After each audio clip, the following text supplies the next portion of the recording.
Awesome, everybody. Welcome to Gilder Spotlight.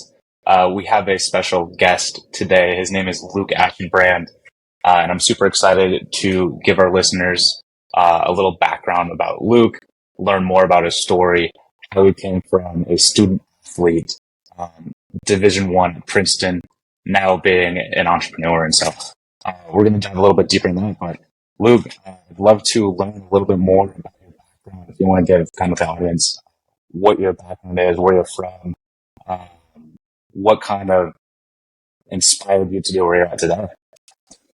Sure. So, hello, fellow listeners. My name's Luke. Worked with Tiger before my previous job. Now I moved to the entrepreneur side of the coin, working on a couple different companies. I graduated from Princeton in May of last year, May of 2022. I was a football player there. I played center and guard, but didn't play in an official game, but I'm not going to be all butthurt about the fact that a concussion ruined my career. After I finished playing football, I was like, what do I actually want to do? And the first thing I thought of was, why don't I work with a bunch of investors and founders? Because my dad was an entrepreneur, and I thought, why not go start a company one day? So I didn't know how to do it. I didn't know what investors were looking at. I didn't know what founders were looking at. So I went and joined the most agnostic company I could think of and find, and just talked to investors and founders all day. And being an extrovert, it ended up being the best possible learning experience because I got a wide variety of context that most people just don't get at this age. And I got to see the good, the bad, and the in-between from a lot of different perspectives. And now I'm doing my own thing. So I'm doing startup consulting as my day job and have a startup that I'm working on in the background. Amazing. Well, thank you so much for that, Luke. And I kind of want to dig a little bit deeper in a couple things. First, just tell me a little bit about your football career. We have like fans of NFL here and fans of college football, and people would be really interested in learning about kind of your background in high school. What kind of offers were you getting as well? Why did your football career, if you can dive a little bit deeper into, like you said that there was some injuries, a concussion, dive into that, and then we can get into how you kind of rebounded back from that, and kind of, because another thing, a lot of athletes, I think, especially college athletes, if they don't go pro, a lot of my buddies were football players actually, and they had no idea what to do after they graduated.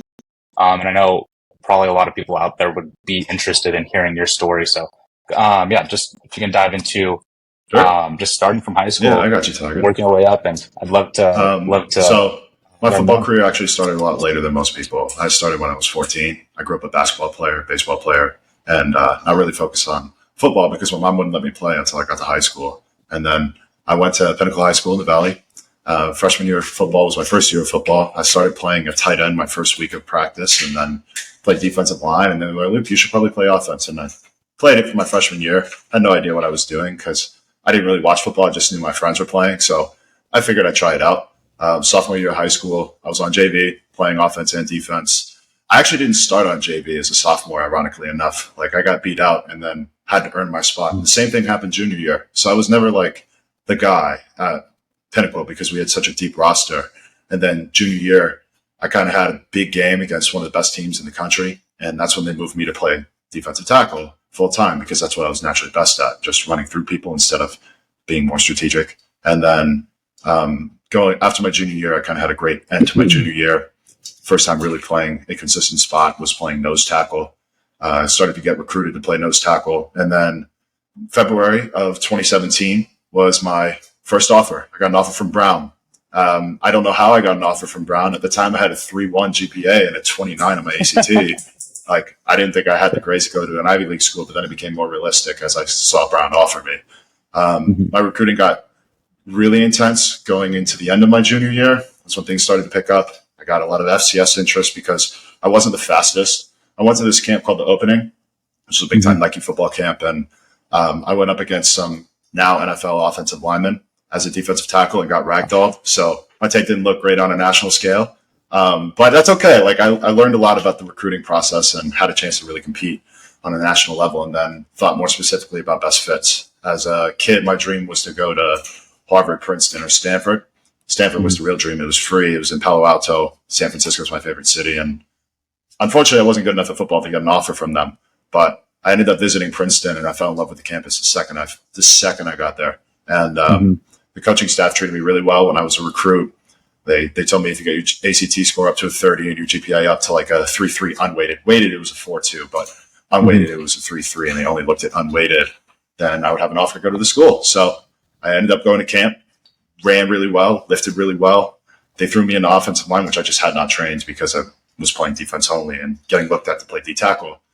And then I got thrown into the fire and ended up doing pretty well at camp and got my grades up. My first 4 games, my senior year tape looked actually kind of nuts. If you want to watch high school glory tape, I was playing both sides of the ball. Like, I was just menace on a football field. We will connect that in a link in the description for users to take a look. I don't want to put my high school tape out there. It's just my phone number's out there. It's kind of a... Okay. We can. It's not on YouTube or anything. We can, like but like... Okay. It's on Huddle. Okay. But it was my first 4 games senior year led to me getting a lot more interest in offers from FBS schools.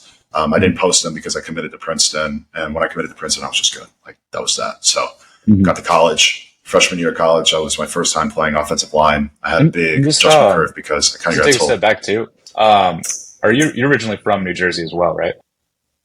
Or New York? New York. No, actually, I was born in New York, but I've lived out in Arizona my whole life. I'm from Scottsdale. Okay, got it. I was just thinking like going to Princeton, kind of a little bit in your backyard, but that makes a little more sense that you are, grew up in Scottsdale. Yeah, that's why I'm back here, Tyga. Got it. Can you still hear me? Yeah, I can hear you. Can you hear me? Yeah, can you hear me? Yep. Sorry. Can you hear on your freshman year? Sorry about that. Sure. So freshman year, was just getting used to playing offense, and then I dislocated my shoulder in a team scrimmage. So I missed 6 to 7 weeks of my freshman year, which put me behind the development curve.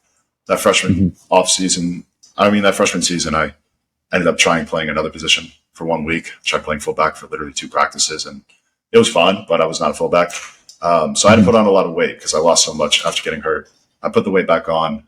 Sophomore year, I came into camp at 2, second string player, and I got beat out by a freshman. That freshman is now starting at Princeton still. He's a center, fantastic football player, just was a better player than me at the time. Came into college well prepared, even though he was like 245 pounds at the time. He was like came into college a great player.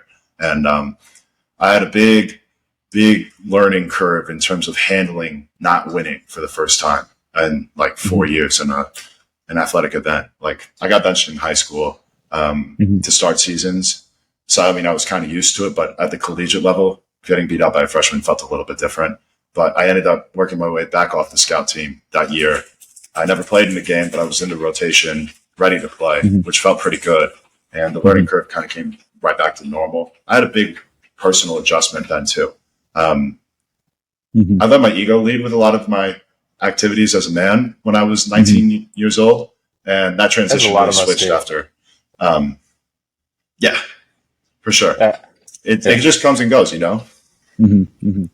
But just kind of after your shoulder dislocation, the freshman started, kind of that switch kind of happened after all those kind of chain events, essentially. Yeah, it took me until after that season to realize, like, you can't really be leading with your ego when you talk to people, and you just got to keep it real with how things are. And that big adjustment process was hardest thing to learn. Do you think that in just like being a D1 athlete and being with like a bunch of Ivy League people, do you think that it's like hyper competitive like all the time, and with that you kind of need an ego in order to stand out in like an environment like that? I wouldn't say so, because a lot of my teammates never led with ego. It was more my way of coping with the fact that I wasn't good enough at football, was to lead with ego in most conversations. But that was a personal curve I had to make. That wasn't a reflection. Is it because you started so late? Some like athletes lead with ego. Right. Is it because you started so late at 14 compared to like a lot of probably they're playing, from like the time they're in like the 3rd or 4th grade, or maybe 5th grade, I think is when folks start playing football? I could say that I could blame the fact that I started later than everybody, but I don't think that's the real reason. I just had a big learning curve, not because of the difference in time played in the game, but because it's just a totally different process than playing defense. And Mm-hmm. I wasn't ready for it when I came into college. Right, And then I got that development period hindered. So the adjustment process took longer. Mm-hmm.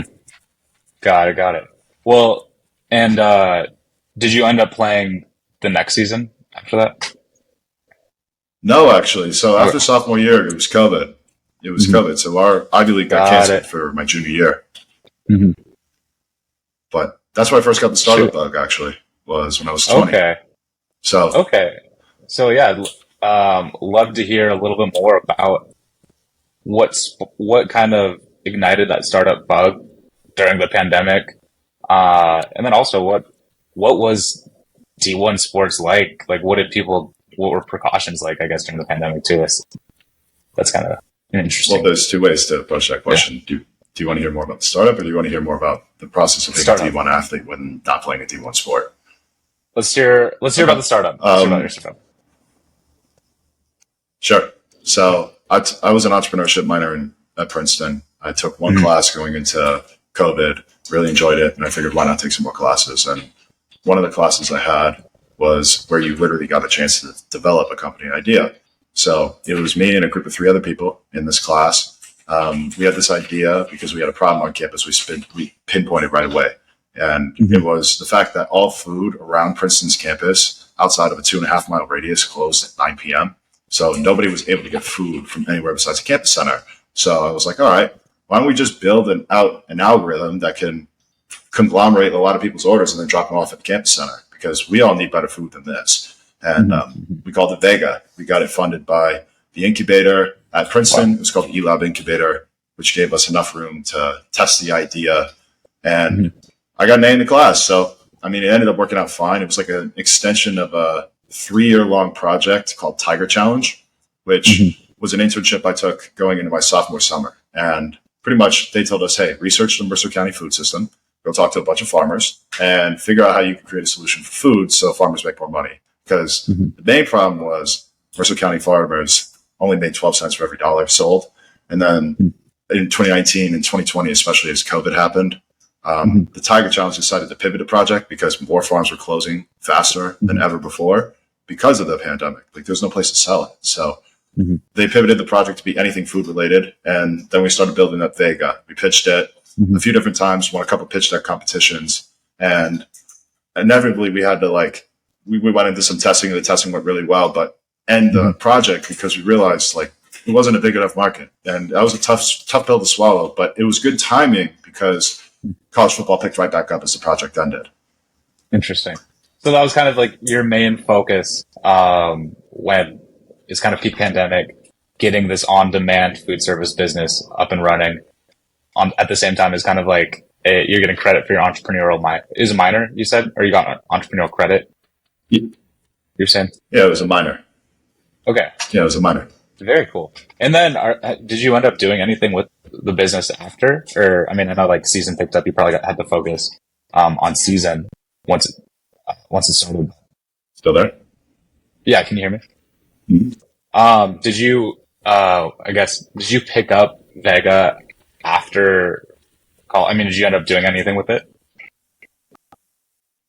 I gave the rights of the data we collected from testing to a nonprofit organization out here. So it ended up going for a good cause, but it wasn't like all of us mutually agreed it wasn't a project worth continuing because we didn't have the correct opportunity lined up and it would have required a pivot and a little bit more traction on some other ends that I just didn't, none of us felt like was the right idea. So it was interesting. It was a great first opportunity. We made the LLC, unfortunately quickly dissolved it, but got a little tricky. One of the co-founders left and we decided not to continue with the project.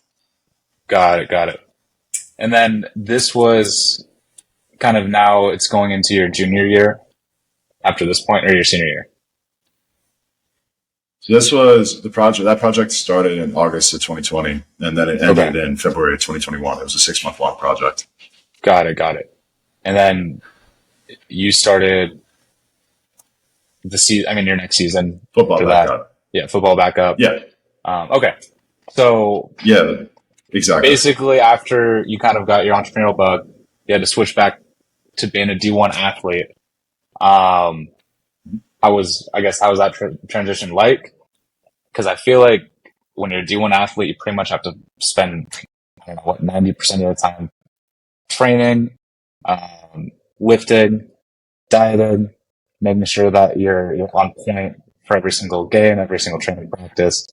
I'm sure there's not much time to keep that entrepreneurial bug going. Also, you're still there.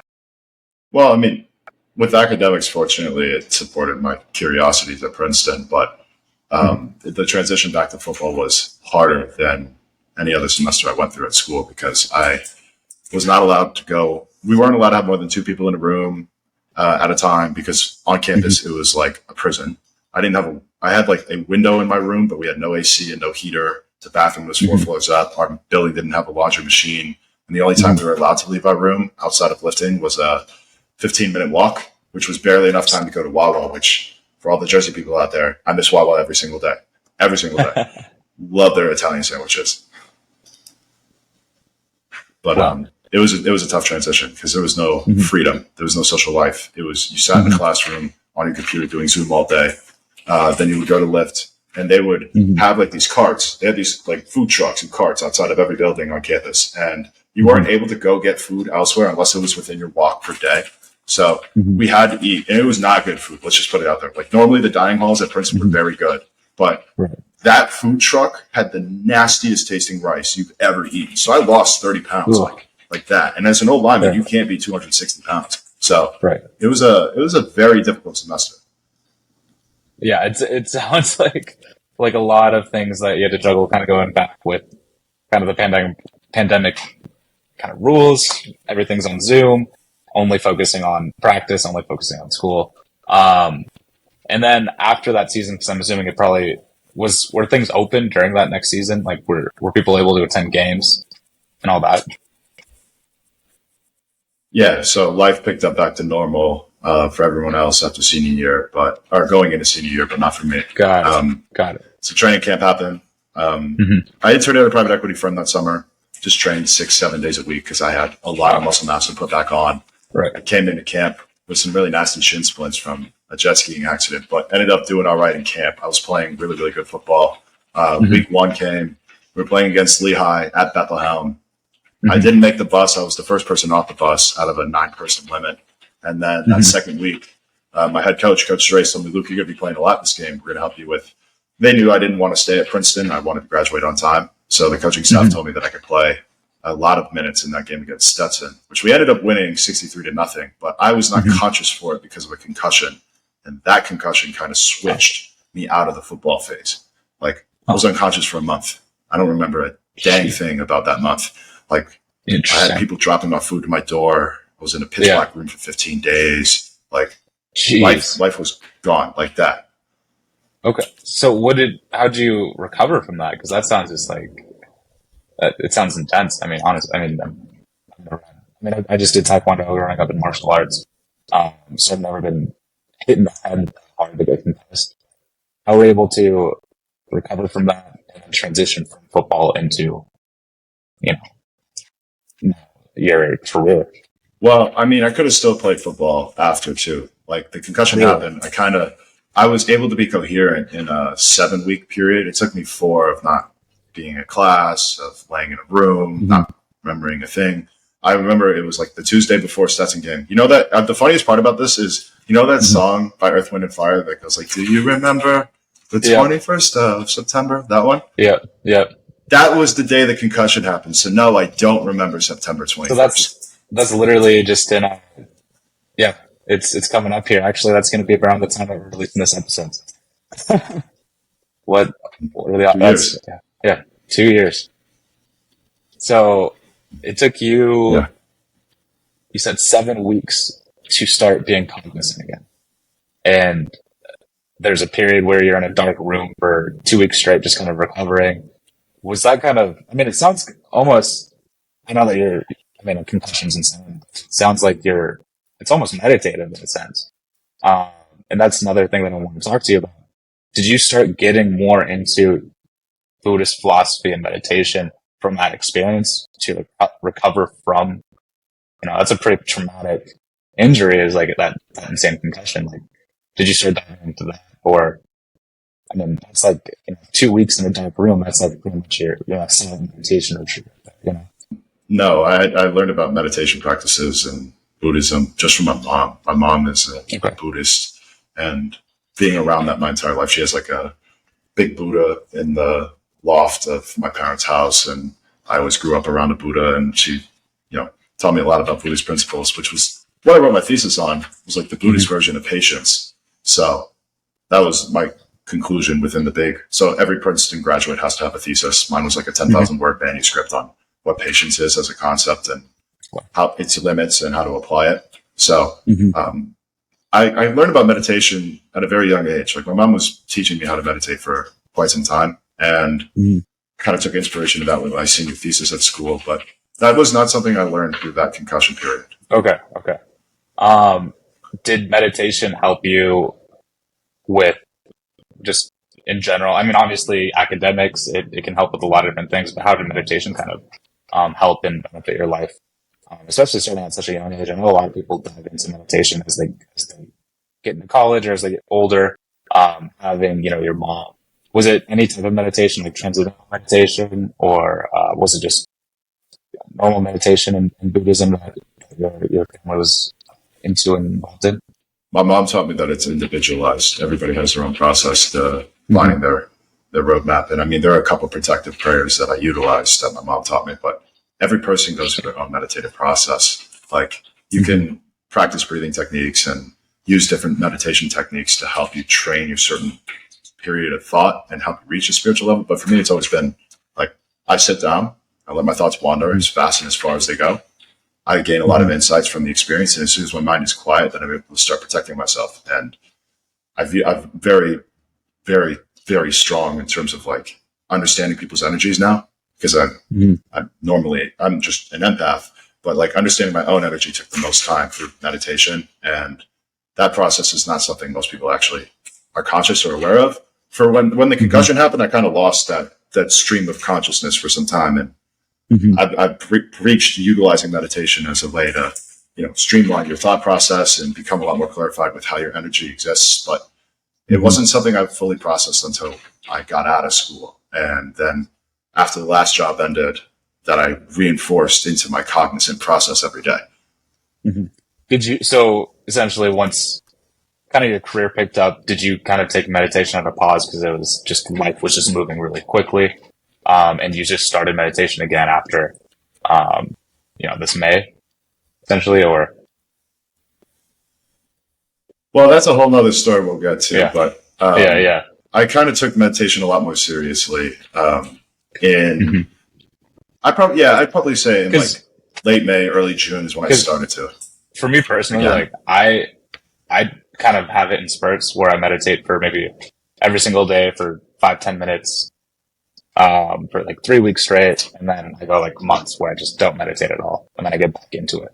Kind of like in waves and spurts. It just depends on life snows and things like that. But another thing I wanted to ask. So what was the difference? Oh, the difference. I was going to ask. So what was the difference for me? Like when I'm meditating and when I'm not. So right now I should be meditating more. It's been incredibly busy this summer. I'm actually going to probably start getting back into meditation, getting back into a normal workout routine. But when I find I'm in a normal workout routine, I'm meditating every single day. I'm implementing that into my routine, because a good way that I look at meditation, and what I've heard before, this is not an original quote or original saying, but it's like taking a cup, putting dirt in that cup, mixing that cup up. There's all these dirt particles in that cup. All those things are thoughts that you're thinking of. And when you meditate for 5 minutes, 10 minutes, all that dirt flows to the bottom of the cup, and instantly you can think clearly. You have that clarity to focus more on one thing. And so, when I'm meditating consistently, I think I can focus more. I'm more productive, and I generally feel a lot better. When I'm not meditating, I actually tend to feel more anxious. I tend to get more into my head about different things that shouldn't matter as much. But yeah, how about you? Well, I think you know the answer to what's going to help you be more productive. You kind of just stated why you do it. Right. But actually, another thing that it's not something right. Go on. Wait, what are you saying? It's not something. Wait. Charlotte. Oh, I was going to say there's like a massive difference in how you function and exist when you can understand where your spirit is at, where your energy flows. Because for me, I tend to be an anxious person. Mental health is something that is very serious. I've underwent a lot of mental health struggles throughout my life, but the one thing that's helped me regulate it is becoming more consistent with meditating. And I utilize it every single day. Like if I don't leave the house, if I don't meditate before I leave the house, I feel like something's wrong. I also have this one habit that I've built up now. That's probably the best habit I picked up. I picked it up right at the end of July, and I've seen my life start to progress in a lot of different ways because of this habit. But every day I wake up and I pour water into my plants. So like I water my plants is the first thing I do every day. So you know how you mentioned like the cup of dirt? Right. Like I water my plants. Same concept, just builds. You're making sure that the plants aren't overflowed with water, though, right? No, I'm just kidding. You're not drowning the plants. Yeah. No, I'm just kidding. No, I'm not drowning the plants. No, but that's super meditative. I definitely think that. And there's actually a lot of things in Buddhist philosophy that's when going through adversity, growing through that adversity, like a plant has to, literally, in order to grow, they have to go through shit. So kind of like in reality, like I think in order for a lot of people to grow, they have to go through adversity, they have to go through a lot of hoops and trials and tribulations, so to speak, in order to really succeed. It sounds like you have. One question though, so you grew up in Arizona. I grew up in Montana. I'd say Montana is pretty religious. I was just playing basketball the other day. And these kids just came up to me and they're like, "Can I tell you about Jesus?" And I'm like, "Oh, sure, I'm assuming that Arizona is also pretty religious, but how did your family get involved into more Eastern practices like Buddhist philosophy, meditation? Because it seems like it's carried you a long way. Because your major was philosophy, right, in college? Yeah. So I ended up studying a lot about religion because I had no idea how to identify faith in my own life. But so I ended up studying it a lot. And the thing that I took away the most is no matter what ideology you choose to exist under, at the end of the day, it's still you and your relationship with a higher power. And I didn't feel like any entity or ideological structure fully encapsulated how I felt about the universe itself, or whatever you want to call the place that we live in, or whatever you want to call the higher power you live in. That's not for me to choose. I'm not here to make a statement on it. I just chose to utilize my own principles and connect it with whatever that higher power is and not question it. My mom kind of figured this out in like the 90s and ended up becoming really spiritual. She always has been a manifestor and somebody who thought well ahead of her time. She was always able to see things in a different light. And she wrote a book actually called Jackpot Junkie. So if you guys want to read that book, I'm mentioning it a little bit. Definitely. It's a fantastic read. My mom is a writer. So if you guys want to read Jackpot Junkie, fantastic. We'll link it definitely in the bio. Well, absolutely. So we'll link it in the about. Perfect. Yeah, that'd be fantastic. But yeah, and actually kind of just to piggyback off of that, what do your parents do? Just, it seems like they raised an amazing person, from D1 athlete, going to Ivy League, now working, startup all before the age of 25. It's no small feat. So, just curious, what do your parents do? So my mom has designed houses before. No, I don't know. My mom has designed houses. She's an author, and a psychic, not a professionally licensed psychic, but she has extremely intuitive powers for her friends and loved ones. My dad was an entrepreneur, so that's where I get the entrepreneurial bug from. Always told me to do whatever your heart desired, and never told me to limit yourself mentally. So I've always believed that I was capable of doing anything I wanted to do. And now that I'm living my own life, I very clearly see that it's possible to do whatever you want. It's your world. It's your reality. You just have to choose how you want to live it. I couldn't agree more. Well, a couple things that we have about 10, 15 minutes left. A couple things that I want to dive into as well is just going back into Princeton. You're in the middle of being a D1 athlete. There's a lot of athletes out there in college right now that have no idea what they want to do, how to get started into entrepreneurship, how to get started in a business, how to get started in a career. What would you tell them from your experience? Any advice? Anything that Sure. Yeah. The most important thing to do before you try to move forward is heal from your past.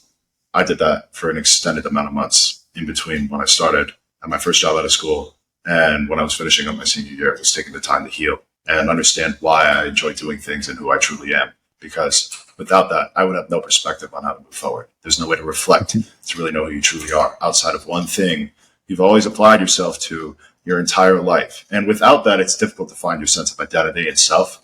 And many athletes struggle with this. I still coach a lot of my friends up on how to find their groove outside of school. Like, there's a lot of different things that you can do. There's a lot of things to be curious about. You just never thought about or considered until you heal. But after you heal, it's just a matter of thinking about what steps you took when you were an athlete to find that you loved it. So for me, I was always curious. I just stepped up and I did things. In the real world, it wasn't that much different. I just stepped up to the plate and tried new things. And whatever worked, I kept doing. And whatever didn't work, I changed. And that's how I've always adapted and iterated to learn new skills. For other athletes out there, you naturally have like a very blessed and disciplined skill set because you were able to succeed at a sport. If you're looking to get into the real world and do different things with your career, find out what you love or find out what you're good at and then just continue to do it over and over and over again. And then be curious about learning new things. Like, for example, as a football player, the same techniques don't always work. You have to learn new techniques in order to be good at your thing. For me, as an offensive lineman, I had to have different hand techniques, different placements, different points of leverage, and we had to understand different play calls, concepts, and utilize different skills. Same thing for all sports. It's a different game for every person. So you have to learn how to play the game and obtain skills in order to create value for yourself. If you're great at investing, fantastic. Then know what makes a winner. You know what makes a winner if you're an athlete. You were a winner. You were ended up playing at a much higher level than most of the population. Now just think about what actual qualitative skill sets transfer over. If you end up becoming really good at sales, figure out why you're good at sales. What is the thing that gets most people to say yes? Is it your persona? Is it your appearance? If you end up wanting to get into code, what makes really good code? How do you learn the syntax behind developing a product? These are all questions that you ask and go down a logical framework after you understand what you truly love doing or are really, really good at. Because you just get better and better at the things that you're good at or that you really love. There's no in between. I don't think that could have been any better said. Another thing, how did you find your passion just into what you're diving into now? And you don't necessarily I know it's a self startup. How did you find your passion personally? Well, I mean, I'll tell you about the startup consulting because I've been working with a lot of different startups or having conversations about how I could help. Some of them have worked, some of them haven't. But the process of me loving startups kind of came from just being around the startup ecosystem when I was in college and seeing what Princeton entrepreneurs were doing, which most people don't have that framework or perspective. And that love for entrepreneurship kind of expanded on this trip called Silicon Valley Tiger Trek. So when I was picking between playing football in grad school, I had a walk-on offer to U of A. Coach Carroll was recruiting me. Very nice guy. One of my best friends, if not my best friend, was playing there at the time. And I was thinking, hey, maybe I could go play more football given I have 3 years of eligibility left. Like freshman year didn't count, junior year didn't count, and senior year didn't count. So when I was picking between that and startups, I had a conversation with a couple different VCs that I'm going to leave anonymous because I swore that I wouldn't tell the exact names. But let's just say that they're working at some 10-figure funds. I had no idea about what the startup world was like, besides like me just trying to build one myself. So I ended up getting a chance to learn about how other people view business outside of just a corporate lens, because I had done some work in the middle market before, and I got a very standard understanding of operational efficiency and M&A acquisitions because I worked on one, and that was my context of what the real world was. And then I had conversations with VC about how people connect and how people solve problems and what it takes to do something on your own or what it requires every single day for you to truly get to an end goal. And that framework, it actually came the day before my 22nd birthday on like how different entrepreneurs and investors view the world. And I was lucky. I was one of 20 kids picked out of 320 different applicants for SVTT. Like most people don't get the perspective to be curious and pivot their entire life's focus like I did. But on my 22nd birthday, and that was when I started Eyesight, by the way, because I was like, I'm gonna share exactly what I learned and cover what the eye can't see, because most people don't have a perspective like I do. 22nd birthday, I said goodbye football, hello startups, and just found it. And that was that. It seems like that's kind of the perfect timing, since it's like transitioning literally into kind of your final year at Princeton. And yeah, I'm just curious. So that's how you started Eyesight, was kind of being passionate about startups, being passionate about entrepreneurship, being, one of 20 selected out of over 300 applicants um, for that. What was that thing? What was it called again? It's called Silicon Valley Tiger Truck, SVT. Silicon Valley. That truck Yeah, literally changed my SVTT. life. Yeah. So why did you start blogging on Eyesight, and what did you call Eyesight? Just curious. So I called it Eyesight because I wanted to cover what the eye can't see. I haven't been as actively blogging because my time's been more focused on building. But when I can publicly share, I'm publicly sharing via Eyesight and bringing the blog back to full activity. It's been about, 8 months now since I actively wrote. There's been a lot of transitions over this year that I didn't feel comfortable sharing. So I've been holding it. But when I'm ready to start publicly sharing things again, it's coming from Eyesight. And I'm beyond excited to get back to writing. I've written like 16 or 17 different episodes that I just said I'm not ready to comfortably share what I'm doing. But with startup consulting, I guess I could share that now on this podcast. No, absolutely. And we can also put your startup consulting, your website, link in the bio or link in the description as well. But I'm just looking at the episode names, like perspective, optimism versus pessimism, daydreaming, a decision, the power of dopamine, what's next. It seems as if like this is like, are they all connected? I haven't read through all of them, but I'm assuming that is there some type of storyline with it or some type of pattern? I know that they're all individual blogs and everything, but I do love the names, and yeah, I've just never seen anything blog kind of like this. Thank you. Yeah. The blog was more of a stream of consciousness of just like, here's what I experienced throughout the week. Here's what I would like somebody to take away, given the experience I just had, and breaking it down step by step so anybody can walk away with a new perspective. That was the thought process behind Eyesight.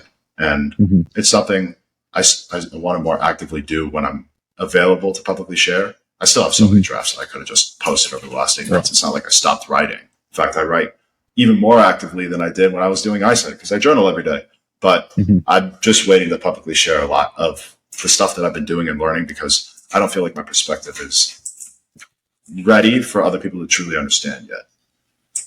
Got it. How long have you been journaling? Every single day. I am on a 56-day streak as of September 13th. So 56 days in a row. Wow. Amazing. And and did you journal before those 56 days too? I'm assuming like you kind of go in spurts like meditation. Like there's periods where or did you just start journaling 56 days ago? No. So in college, I journaled when I had my feelings to get out. And it was more of like, like a love saga instead of it being productive. So now I have a hybrid of both. But yeah, I had like a love journal in college. And that is now no longer in my possession. So someone took it? So one of the homies, it is one of the ex-girlfriends? No, they don't know about that one. I kind of no, that was the first time. It's hidden in a space where I don't want people to see it. So I'm not going to share where it is, but I think I don't have it in my possession anymore on purpose. I think journaling, there's like a lot of, I think it's super powerful. There's a lot of benefits to journal. I personally want to start journaling a little bit more. I know a lot of people that do journal. Some people journal their dreams. They can actually still have lucid dreams, which is pretty cool. But what made you get into journaling? I guess originally was it just to kind of put your thoughts into a place, and then you can read through them. That's pretty much that's the reason I'm journaling. Very cool. That was at first why I started journaling. Yeah. Fantastic. Well, other than that, I like to keep these typically around 45 minutes. Luke, I'd love to kind of highlight a couple things that you'd like to highlight about yourself. And if you'd like to give kind of our listeners what you're working on. Actually, another question that I'm just curious as well, because I feel a lot of D1 athletes think differently than just a normal person like me, for example, especially Ivy Leaguers. What is your morning routine? That's one thing I actually really wanted to quickly ask you and understand. just because I'm just interested. What's your morning routine, and what do you recommend to people? Because there's quite a bit of people out there that can't get their sleep patterns in check, and I feel like you're a person that you're super on it. Working with you, I feel like you're a type A person, and you get the things done. So yeah, if you can tell us your morning routine and any word of advice for people that need to get in the pattern, or can get into some type of thing, that can't sleep, need that type of extra motivation or advice. Well, that's a really good question. Well, the first thing you got to know is what gets you up in the morning. For me, now it's just watering my plants. As I mentioned earlier, like I get up in the morning, it's like, great, I go water my plants, I have a good day. I take a quick shower. I've been getting into the cold shower routine on and off. It's like when I'm feeling really, really tired, then I go take a cold shower. But when I'm on 8 hours of sleep and wide awake the second I wake up, I've been waking up, like this morning, I woke up at 5 a.m. It's now what, 2:20? So like I've been up for a while, but that was just because I had to make a drive over here. Normally I'm waking up at 5:20 or 5:30. But that's me. I'm a morning person. Like most people aren't morning people. Like everybody's got their own schedule and routine, and their sleep patterns are different. Like you have to optimize for your own natural sleep patterns. And for me, I'm an early to bed, early to rise kind of guy. That's not, everybody's morning routine.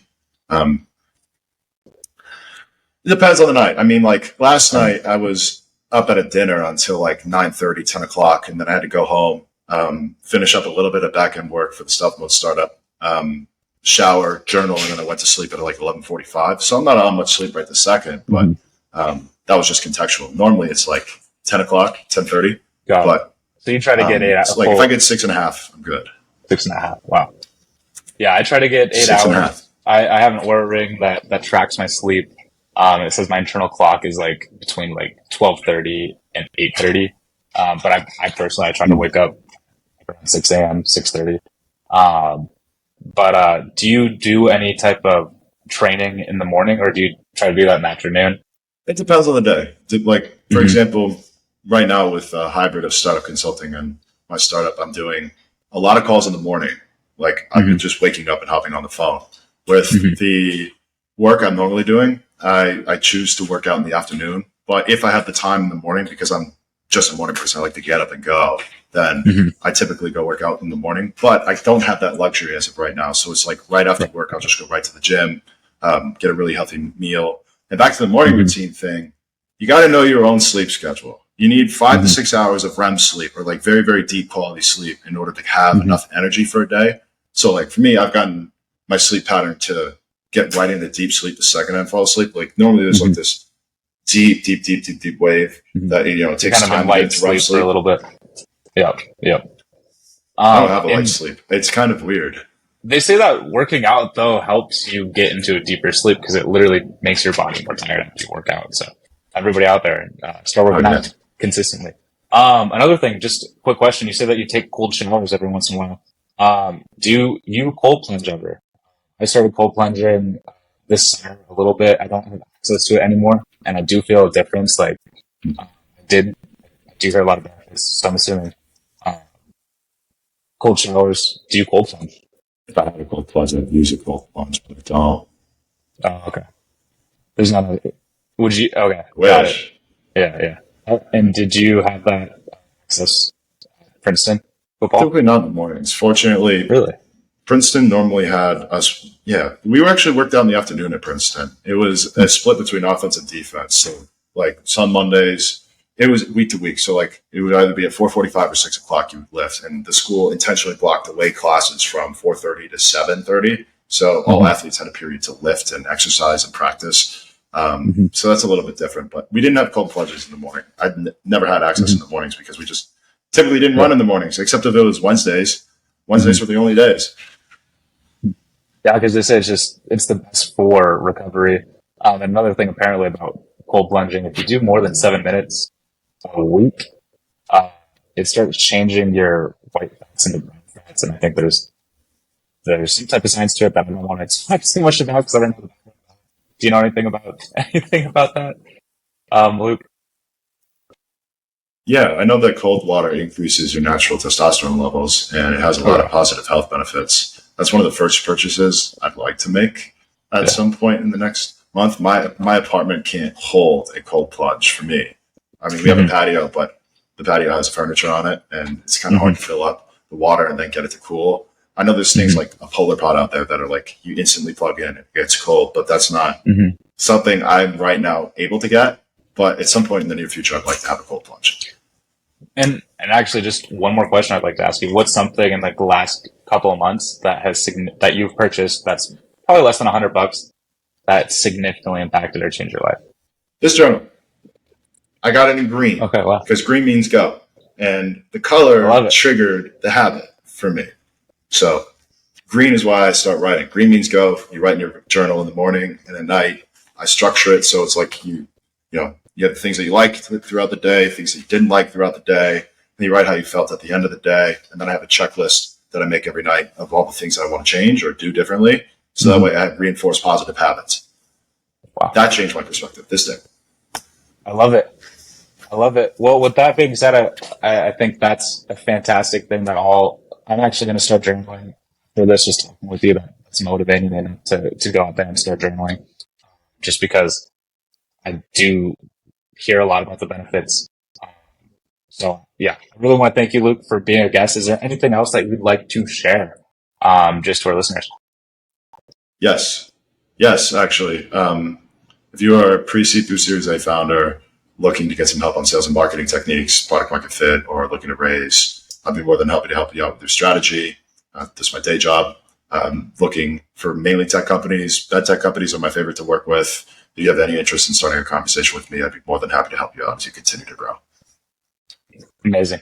Thank you so much, Luke. We will make sure that all of the links are in the description, and you guys have access to all that. So thank you so much for your time, Luke, and cheers. Cheers, brother.